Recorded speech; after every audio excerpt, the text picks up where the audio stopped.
On this Easter Sunday, church bells around the world are ringing out, announcing the good news that today Jesus has risen from the dead. Joy and hope fill the air as we celebrate Christ's victory over death.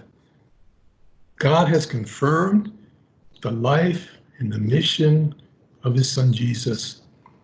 He is the way, the truth, and the light, and we can trust in him. This Easter Sunday, however, our churches, for the most part, remain closed around the world. We're hunkered down. No church choirs or joyfully singing the Alleluias or trumpet blasts announcing that Christ is risen.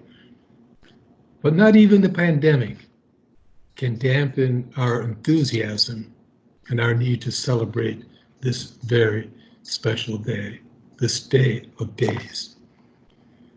Now, in today's gospel narrative, the gospel we read on Easter Sunday morning, we might feel a little let down because in the reading today, there's no bright flash of light and no angels come swooping down to take away and remove the stone blocking the tomb where Jesus is laid.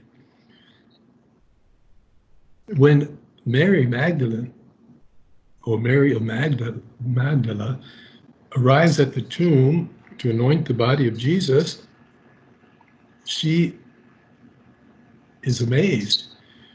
The stone has been rolled away, and no one is in the tomb. Immediately she thinks, well, someone has taken the body of Jesus, and so she runs back to the apostles and communicates this discovery to Peter and John, who immediately get up from the place where they were in the upper room and race back to the tomb to see for themselves, to confirm it is true what Mary had told them. There's no trace of the body of Jesus in the tomb. The death of Jesus was something observed by friends and foes alike. However, no one has actually seen the resurrection take place.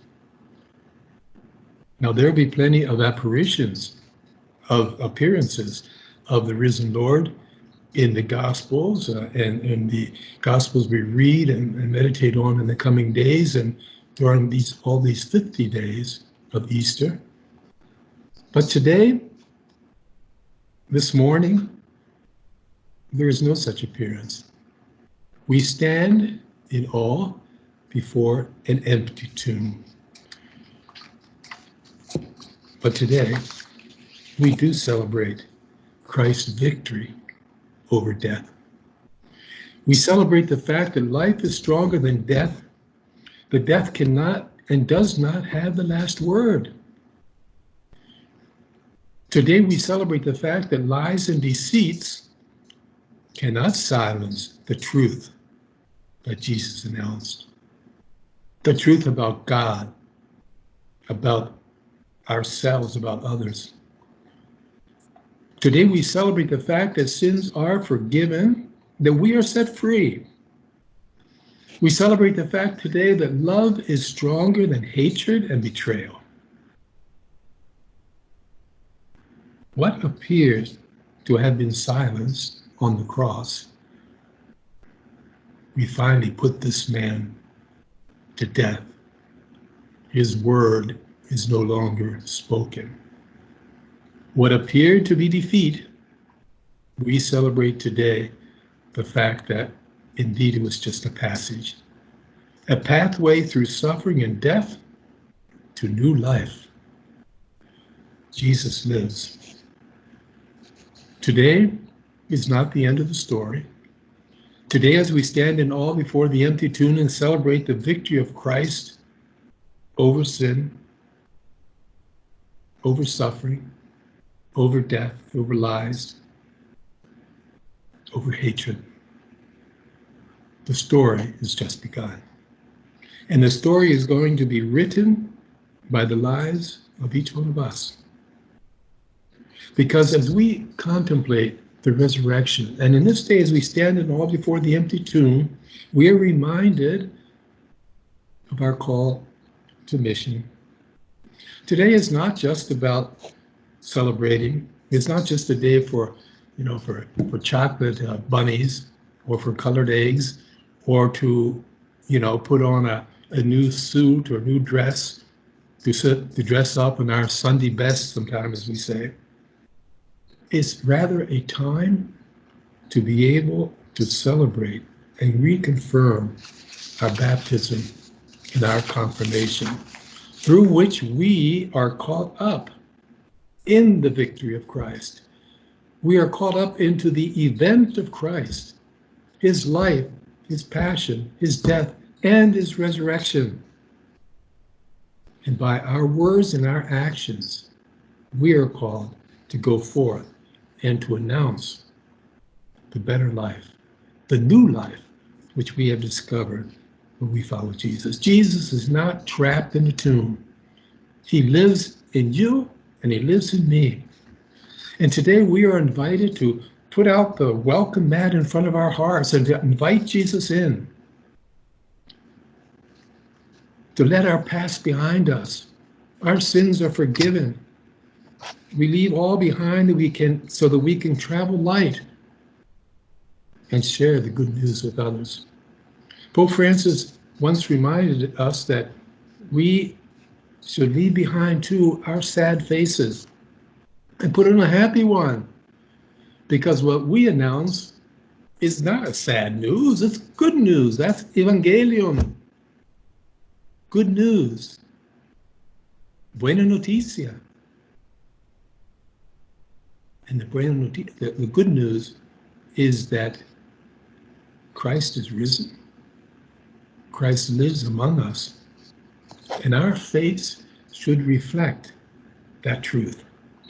The fact that we have discovered in Jesus and God has confirmed his message in his life and his death by raising him from the dead. And we experience the greatest joy of all, knowing that we are loved by God. Jesus has gone before us, and he leads us through suffering and death to a life that can never be taken away from us again. St. Paul says, we know that Christ, being raised from death, will never die again. Death no longer has dominion over him, and that life is shared with us. I have come that they may have life, and life in abundance, Jesus said. Now, Peter, in the first reading of today's morning Mass from the Acts of the Apostles, speaks of the mandate that flows from the resurrection. He and his fellow disciples are called and sent to proclaim the good news about the risen Lord. That Jesus, who will give new life to every single person who accepts him as Lord, who accepts him as the way, the truth, and the life. Peter and his followers are called apostles, people sent out on a mission, ambassadors of Christ. So Paul calls them. We too share in that mission. We are not just followers of Jesus, we are also meant to be his living ambassadors. Pope Francis calls us missionary disciples. The good news about Jesus is not to be kept a secret. There are many people around us and out there waiting to hear it, waiting for a word of hope in the midst of their stress and suffering, waiting to hear that suffering and death does not have the last word. As members of Christ's body, it is up to us to share that good news. And we can lift each other up with something so simple as a smile. A small gesture of solidarity when we share our treasure, our time, our talents with others, to enrich them with our love. We can share and lift each other up by a word of forgiveness, a word of forgiveness which is capable of healing wounds and mending relationships and building community. Indeed, there are many ways that we can share the good news that we celebrate today. This is the day the Lord has made. Let us be glad. Let us rejoice in it. The Lord is risen. Alleluia. Alleluia. And he lives among us. He lives in you. He lives in me. And he lives in the world around us. May the peace and the joy of the risen Lord be with each one of you and with your families. Happy Easter.